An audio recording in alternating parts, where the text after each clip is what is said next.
Brewer High School Health Science Practicum students in Melissa Galloway's class learned hands-on skills by using a multipurpose venous training arm funded by an innovative grant from the White Settlement ISD Education Foundation. For my students who were getting their CCMA certification, which is their clinical medical assistant certification. This arm gave students a training aid to practice basic intravenous insertion and medication administration, also allowed them to practice intramuscular injections and venipuncture procedures. They were able to experience realistic vein penetration and blood flashback. I'm going to show you how to draw blood. So first you're going to start by washing your hands, and you always want to communicate with your patient. So hi, I'm Sierra, I'm going to be your nurse today. Today we're going to draw blood. You want to don your gloves.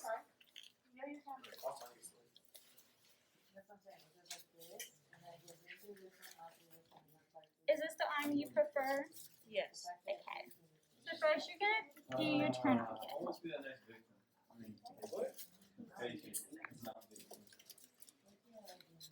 Okay. So today we're going to be using a vacuum seal to get her blood. So first you want to clean the surface.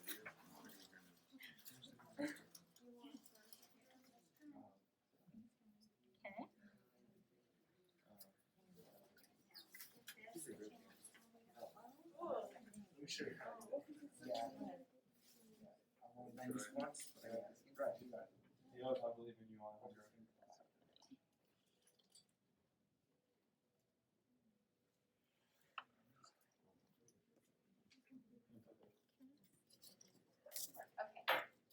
Terrence.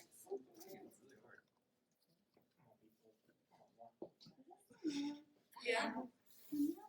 I really didn't think that was gonna work. Okay, so the blood will go in the tube, and then that's all to it.